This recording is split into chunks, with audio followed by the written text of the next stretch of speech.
Kanchipuram Varamahalakshmi Silks, the Grand Banarasi Mela. First time ever in Hyderabad starting from November 1st.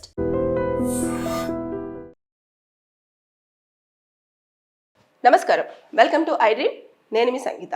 ఒక భర్త తన భార్యని ప్యాకాటలో వేలం వేయడం జరిగింది.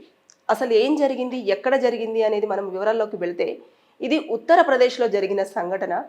భర్తకు చాలా తాగడము, అదేవిధంగా ప్యాకాట ఆడడము అలవాటు ఎక్కువగా ఉంది. అదేవిధంగా భార్యను రోజు తాగొచ్చేసి కొట్టడము, అదనపు కట్నం కోసం వేధించడము, దానికి అత్త మామ కూడా కొడుకుకి సపోర్ట్ చేస్తూ ఆవిడని చాలా శారీరకంగా మానసికంగా హింసించేవారు. అయితే ఒకరోజు ప్యాకాట ఆడుతున్నప్పుడు భర్త దగ్గర ఉన్న డబ్బులు అయిపోవడంతో అతను నా భార్యను వేలం వేస్తున్నాను, ఎవరు ఎంతకు పాడుకుంటే అంతకు పాడుకోండి అని చెప్పేసి ఓపెన్గా పెట్టడం జరిగింది. పెట్టిన తర్వాత ఒక 8 మంది వరకు కూడా ఆ వేలంలో పాడడం జరిగింది. పాడిన తర్వాత అతను ఆ గేమ్లో కూడా పూర్తిగా ఓడిపోయాడు. ఆ ప్యాకెట్లో అతను ఓడిపోయిన తర్వాత ఇమీడియట్గా 8 మంది కూడా తన భార్య ఇంటికి బలవంతంగా వచ్చేసి ఆమె పైన అత్యాచారం చేయడం జరిగింది. ఇమీడియట్గా ఆవిడ దగ్గరలోని పోలీస్ స్టేషన్కి పరిగెత్తుకుంటూ వెళ్ళేసి, ఇలా నా పైన 8 మంది, నా భర్త ఇలా నన్ను ప్యాకాడుతూ వేలం వేయడం జరిగింది, వారు వచ్చేసి నన్ను అత్యాచారం చేశారు, ఇందులో మా అత్త మామ కూడా సపోర్ట్ చేశారు అని చెప్పేసి వాళ్ళందరి మీద కూడా కేసు ఫైల్ చేయడం జరిగింది. ఇక్కడ చూసేసుకుంటే వీరందరికీ కూడా పనిష్మెంట్ పడే అవకాశాలు ఉంటాయి. చట్టము దీన్ని చాలా వరకు హ్యూమన్ ట్రాఫికింగ్ కూడా ఇది క్యాలిక్యులేషన్ చేయడం జరుగుతుంది. అంటే క్రూరత్వంగా బిహేవ్ చేయడము, అదేవిధంగా ఆవిడ కన్సర్న్ లేకుండా ఆవిడ వేలం వేయడము, ఆవిడ ఏమైనా వస్తువా కాదు కదా, మనిషి కదా, మనిషిని అలా నిలబెట్టేసి ఆవిడకు తెలియకుండా ఇంతకు పాడుకుంటారో అంతకు పాడుకోండి అని చెప్పేసి అనడమే కాకుండా అక్కడ అత్యాచారానికి కూడా బలైపోయింది ఆవిడ. జూదంలో భర్త ఓడిపోగానే ఇమీడియట్గా 8 మంది ఇంటికి రావడము, ఆవిడ మీద అఘాయిత్యానికి పాల్పడము అలా జరిగింది. కాబట్టి వారందరూ కూడా శిక్షార్హులే.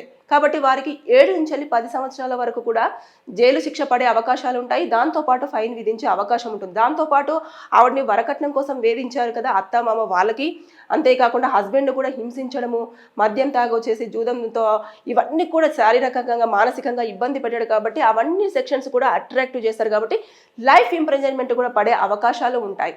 ఇక్కడ చూసేసుకుంటే మహిళకు అగౌరవం కలిగింది, అంటే రెస్పెక్ట్ ఇవ్వలేదు ఆవిడ యొక్క ఒపీనియన్స్కి. దాంతోపాటు ఆవిడ యొక్క రెస్పెక్ట్ అంతా కూడా భంగం చేయడం జరిగింది. ఇకపోతే ఆవిడ అనుమతి లేకుండా ఇలాంటివన్నీ కూడా చోటు చేసుకున్నాయి. కాబట్టి ఇవన్నిటిని కూడా క్యాలిక్యులేషన్ చేస్తారు. ఇక వెంటనే ఇమీడియట్గా ఆవిడ పోలీస్ స్టేషన్ దగ్గరలోని పోలీస్ స్టేషన్కి వచ్చేసి ఆ 8 మంది మీద కంప్లైంట్ ఇస్తూ భర్తని, అదేవిధంగా అత్తను మామను కూడా చెప్పడం జరిగింది. కాబట్టి ఇప్పుడు పోలీసు వాళ్ళు పూర్తి స్థాయిలో ఎంక్వైరీ చేస్తారు. అంటే ఈ ప్యాకెట్ అనేది ఆడుతున్నారు కదా, అదే నేరం, ఇంకా దాంట్లో ఒకటి, తర్వాత నెక్స్ట్ హింసించడము, ఇవన్నీ ఉన్నాయి. కాబట్టి వీటన్నింటి నేపథ్యంలో అతని మీద సెక్షన్స్ అన్నీ కూడా అట్రాక్ట్ అయ్యే అవకాశం ఉంటుంది. అంటే ప్రాథమికంగా వారు ఏదైతే ఈ అమ్మాయి చెప్తుందో దాని ప్రకారంగా కొన్ని సెక్షన్స్ అట్రాక్టివ్ చేస్తారు. ఎప్పుడైతే పోలీసులు ఎంక్వైరీ చేసిన తర్వాత వారికి వస్తున్న ఇన్ఫర్మేషన్ బట్టేసి కొన్ని సెక్షన్స్ యాడ్ అవుతాయి. ఇకపోతే ఎప్పుడైతే షార్ట్ షీట్ అనేది ప్రిపేర్ చేస్తారో దాంట్లో ఫైనల్గా కొన్ని సెక్షన్స్ని పెట్టేసి ఎలాంటి సెక్షన్స్ అన్ని అట్రాక్ట్ అవుతాయి అనేది ఫుల్ ఫ్లెడ్జ్డ్గా ఇచ్చింది మాత్రం ఇంకా అది ఫైనల్ రిపోర్ట్ కింద అవుతుంది. కాబట్టి అది కోర్టులో సబ్మిట్ చేస్తారు. కాబట్టి ఇక అప్పుడు ఏ సెక్షన్స్ అయితే అప్లికేబుల్ అవుతాయో ఆ సెక్షన్స్ ప్రకారంగా తీర్పు అనేది రావడం జరుగుతుంది.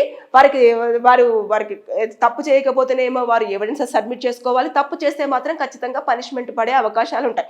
ఇలాంటి కేసులలో మాత్రం ఖచ్చితంగా ఇలా జరిగే అవకాశం ఉంటుంది. అంటే డబ్బు కోసము మనిషి ఎంత పని చేస్తున్నాడు అనేది మనం అసలు ఊహకు కూడా అందట్లేదు. భార్య తనను నమ్మి జీవితంలో నీకు తోడుగా ఉంటాను, నీ కుటుంబాన్ని నేను చూసుకుంటాను అని చెప్పేసి వచ్చిన మహిళను ఆవిడ యొక్క కుటుంబ పరిస్థితి బాగాలేకపోవడం వల్ల ఇతను ఎంత హింసించినా సరే ఇతని దగ్గర ఉంటూ కాపురం చేసుకుంటున్న భార్యను ఎవడికో వేలం వేసి పాడుకోండి మీకు ఇష్టం వచ్చినట్టుగా, నా భార్య మీ స్వంతం అని చెప్పేసి అన్నట్టుగా జూదంలో వేలం వేయడం అంటే అసలు ఏ రకంగా మనం మాట్లాడుకున్నా కూడా అసలు మానవ సంబంధాలు ఏమవుతున్నాయి అనేది అయితే మనం అసలు ఒక అంచనా కూడా రాలేకపోతున్నాం. కాబట్టి ఇలాంటివన్నీ చోటు చేసుకుంటున్నాయి. కాబట్టి చట్టాలు కూడా చాలా కఠినంగా మారుతున్నాయి.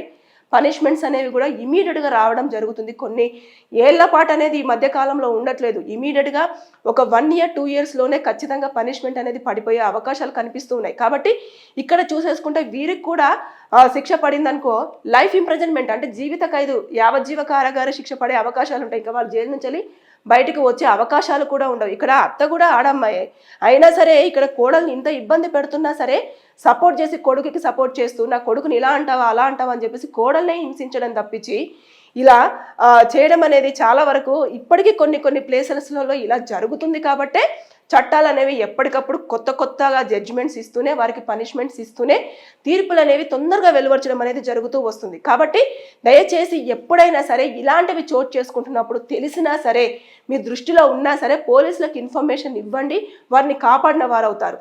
ఇది చూస్తే మాత్రం నిజంగానే చాలా హృదయ విదారకము. భార్యను తీసుకెళ్లి వేలం వేయడం అనేది అసలు మనం ఇంకా మాటల్లో చెప్పుకోలేం. ఏదేమైనా సరే వారిని అయితే పోలీసులు అరెస్ట్ చేయడం జరిగింది.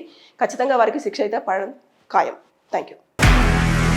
నిజంగా ప్రస్తుతం ఉన్నటువంటి సమాజం దేనికి ప్రయారిటీ ఇస్తుంది?